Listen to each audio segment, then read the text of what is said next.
merong sinasabing mensahe ang resulta ng eleksyon sa Pilipinas ngayon.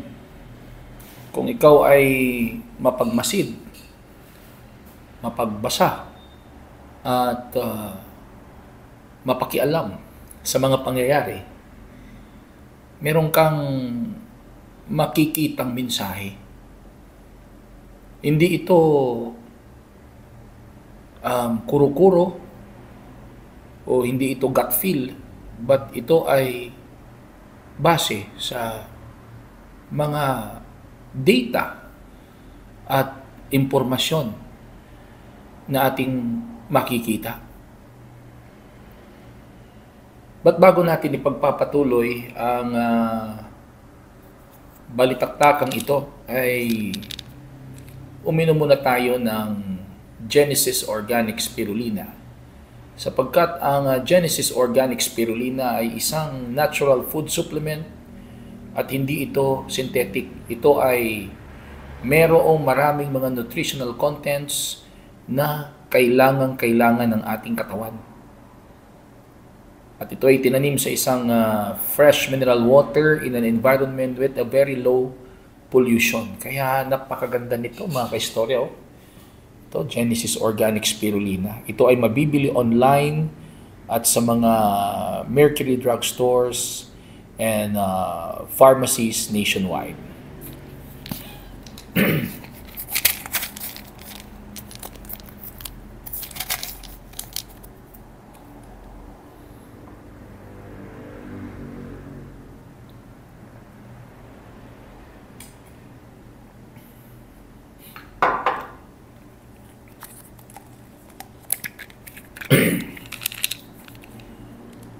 Genesis Organic Spirulina, mabibili online at sa mga Mercury Drug Stores and pharmacies nationwide, ang dekalidad na spirulina ng bayan. This program is brought to you by Genesis Organic Spirulina, ang dekalidad na spirulina ng bayan. Available online at sa mga Mercury Drug Stores and pharmacies nationwide. This program is brought to you by Virginia Food Incorporated. Basta Hotdog, Virginia. As of today, mga kaistorya, May 13, 2 p.m., ito yung partial and unofficial result ng senatorial election sa Pilipinas. Number 1 ay si Bongo na nakakuha ng 26,462,999.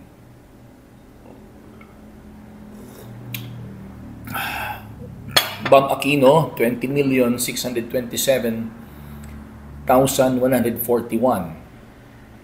Bato de la Rosa, 20,250,311. Tapos sumunod si Erwin Tulfo, Kiko Pangilinan, Rodante Marcoleta, Ping Lacson, Tito Soto, Pia Cayetano, Camille Villar, Lito Lapid at Amy Marcos. Si Abalos ay nasa pang 16. Si Pacquiao ay 18. Si Francis Tolentino ay 25. Si Teacher Franz Castro ay nasa ika-40. Samantala, sa Cebu, mga kaistorya, okay, sa Cebu, mga kaistorya, ito yun eh. Tingnan natin mga kaistorya. Alright. Number 1, sa gubernatorial, si Baricuatro Pam, PDP laban yan, with 1,092,084 votes. Garcia Gwen, dating vocal supporter ni Duterte, pero lately ay binabatikos na si Duterte, pumanig na sa alyansa, nakakuha ng 749,782 votes. Samantala doon sa Leyte naman mga kaistorya, dito sa GMA News Online, your news authority, Lucy Torres nakakuha ng 94,023 votes as candidate for mayor sa Ormoc City sa Leyte. Ang kanyang kalaban ay nakakuha lamang ng 53,895 votes, si Violi Codilia. Ayun. So lamang ng 40,000 votes. Ang kanya namang bana, kanyang asawa, husband, na si Richard Gomez ay nakakuha ng 91,866, running for latest 4th district. Ang kanyang kalaban ay nasa 55,997 votes lang. So lamang ng nasa mga 30,000 plus, 36,000 plus votes. Si Ching Veloso, malayo yung agwat nila. At alam naman natin na ang mag-asawang Torres, itong si Richard Gomez at si Lucy Torres, ay vocal supporter ni former President Rodrigo Duterte. Dito naman sa Davao City mga kaistorya, kahit nakakulong doon sa Netherlands, sa Hague, si FPRRD Rodrigo Duterte, Rodi Duterte, nakakuha ng 659,557. At ang kanyang kalaban, sumunod si Nograles Carlo Alexi, 80,426 votes lang. Sa Vice Mayor naman mga kaistorya, napakalaki ng agwat, 600 over 80 lang, 600,000 over 80,000. Sa Vice Mayor naman mga kaistorya, si Baste Duterte ay nakakuha ng 648,344 votes. Ang sumunod si Al-Akbarni, nasa 78,000 lang. At ang number 1 councilor doon sa Davao, Duterte Rodrigo II. Okay. Congressman naman sa 1st District ng Davao, number 1, Duterte Paulo, with 201,774 votes. Nograles Mix, 48,847 lang. Napakalayo ng agbat mga kaistorya. Sa 2nd District naman mga kaistorya, number 1, Duterte Omar, 160,103 votes. Ang sumunod, Campos Javi Garcia, 89,000 lang mga kaistorya. Dito naman tayo sa Santa Rosa, Laguna. Oo. Natalo si Congressman Dan Fernandez, si Mr. Chair Dan Fernandez, for his gubernatorial candidacy. Natalo ni Aragones Sol. Ang nakuha ni Aragones Sol ay 75,808 votes, while Dan Fernandez is 52,784 only. Sa Manila, napakalaki po ng agwat ni Domagoso Isko Moreno, 526,853 votes. Ang kanyang kalaban, 189,000 lang, 646 si Lacuna Honey. Alam naman natin na itong si Isko Moreno ay vocal na rin na supporter ng mga Duterte. May mga lumalabas nga na mga mga marites na baka daw Sarako sa 2028. VP Sara for President, Isko Moreno for Vice President. Kasi napaka-vocal na ni Isko Moreno. Ang laki ng kanyang score over sa kalaban niya. 500,000 plus Isko, ang kalaban niya 100,000 lang. At yun. Okay. Talo si Representative Stella Kimbo sa Marikina. Talo siya, mga kaistorya. Si Marikina City Mayor Marcelino Marcy nakakuha ng 144,477 votes. Samantala, si Representative Stella Kimbo 110,178 votes. At sa balita, mga kaistorya, ay maging si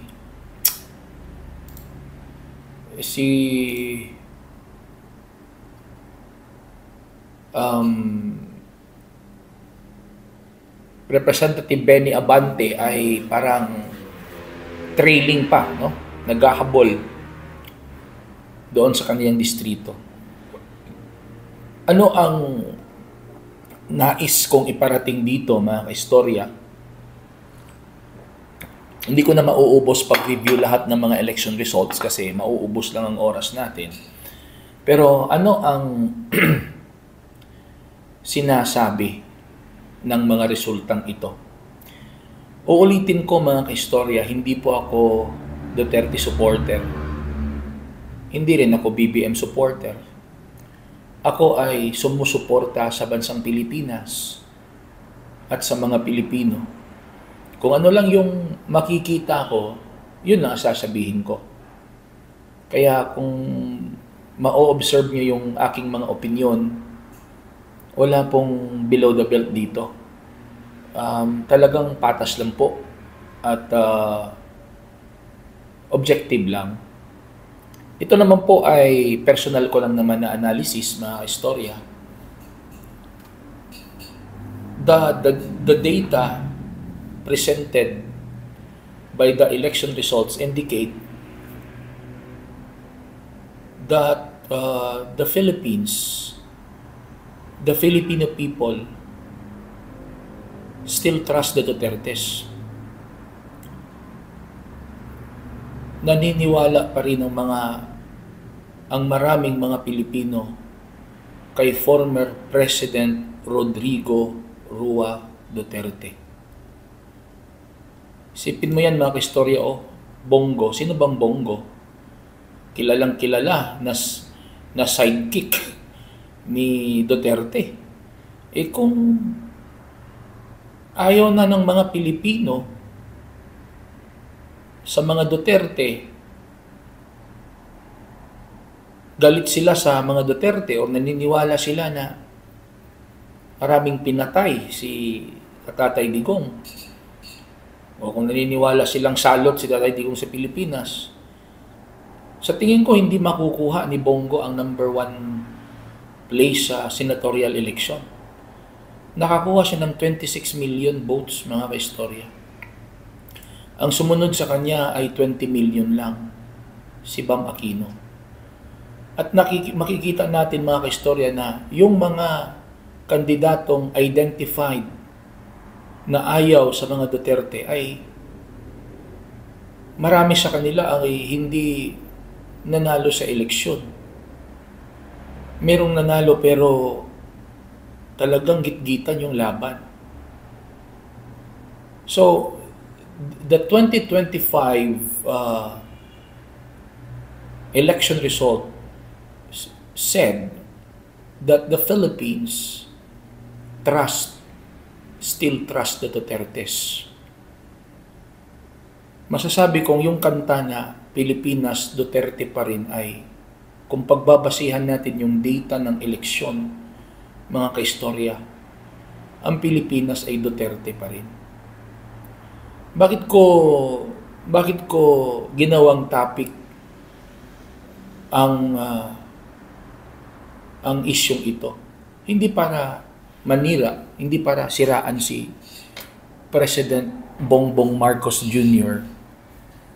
Ang nais ko lang pong iparating na mensahe dito, sana magkaroon ng puwang sa puso ng ating gobyerno ngayon ang sigaw ng taong bayan. Ang sigaw ng taong bayan, mga kaistorya. Wag sana silang bingi-bingihan o magbulag-bulagan sa kung ano ang isinisigaw ng taong bayan. Yung tungkol sa pagkakakulong ni FPRRD, hindi naman sinasabi ng taong bayan, mga kaistorya, na ayaw nilang sampahan ng kaso si Digong. Ang nais lang ng taong bayan, mga kaistorya, ay wag nang dalhin sa ibang bansa ang presidente nila. Kasi matanda na. May mga sakit na. Walang mag-aalaga sa kanya doon. Mahirap kayong pumunta ng Netherlands. At meron namang gumaganang korte dito sa Pilipinas. Kung nakikita ng ating gobyerno na may nagawang paglabag sa batas ang dating Pangulo, dito siya sampahan ng kaso. Dito siya sampahan ng kaso sa Pilipinas kasi meron tayong gumaganang batas, meron tayong gumaganang justice system dito. Sana magiging eye-opener ito ng Marcos administration para pumayapa ang bansa natin. Kasi ito ay isang manifestation talaga na ang mga Pilipino ay naniniwala pa rin sa mga Duterte. Hindi ba pwedeng mag-meet halfway po? Baka pwedeng mag-meet halfway. Ano yung gusto ng side ng mga Duterte at ano yung gusto ng gobyerno. Magtagpo kayo sa gitna. Kasi ang iniingatan natin dito, mga kaistorya, una, ang kapayapaan ng bansa. Ang kapayapaan ng bansa, mga kaistorya. Ibalik dito si Tatay Digong. Di ba? Dito siya kasuhan. O dito siya ikulong. Yun lang naman ang nais ng mga supporters. Kung talagang merong nagawang paglabang. Isa yun, mga kaistorya. At yung mga bumira kay VP Sara doon sa Quadcom, mga istorya, at yung mga nagpahayag ng mga pagbabatiko sa Vice President, marami sa kanila hindi nanalo sa eleksyon. Ang iba nahirapan. Isa din yun sa indikasyon. Ngayon, tapos ng eleksyon, ang pagkakabisihan naman natin ngayon, mga kaistorya, ay ang impeachment case ni VP Sara. And remember, mga kaistorya, impeachment case is a political case. It's not a judicial. So, alliances matter. Sana itong mga senador na ito ay mag-isip at gamitin nila ang kanilang impartial judgment. Hindi lang yung kanilang personal na interest ang mananaig, kundi iisipin nila ang bayang Pilipinas. Kasi sa resultang ito, mga kaistorya, ito lang ako, honest to goodness na analysis ko. Kapag ka may nangyari na hindi maganda kay Tatay Digong doon sa Hague, at kapag ka pinipilit nilang alisin si VP Sara sa pwesto at palitan ng iba, itong data na ito mga kaistorya ay nagsasabing magagalit talagang mga Pilipino. Magagalit. At kung pag-aaralan natin yung history mga kaistorya, mapagtimpi at mapagpahinuhod ang mga Pilipino. Hindi sila madaling mapuno. Pero kapag puno na ang salop, kapag ang mga Pilipino ay push behind the wall na, kung magbabalik tanaw tayo sa history, iba din kapag nagalit ang mga Pilipino. Magagalit ang mga Pilipino kung hindi makikinig ang gobyerno sa mga sentimento nila. Ang sa akin lang mga kaistorya ay ang bayan. Kasi marami tayong dapat pa sanang asikasuhin na problema yung climate change, inflation, unemployment, napakababa ng porsyento ng reading comprehension, ng literacy rate natin. Napakaraming problema ng Pilipinas na sana yun muna sana ang inaasikaso ng mga politiko natin. Hindi yung kung papaano pabagsakin ang kanilang mga kalaban sa politika. Kaya ano masasabi niyo mga kaistorya sa ating pinag-usapan ngayon? Please don't forget to write your comments below. At kung ikaw ay nanonood sa aking YouTube channel, please don't forget to subscribe. At kung ikaw naman ay sa aking FB page or TikTok account nanonood, please don't forget to follow, like, comment, and share.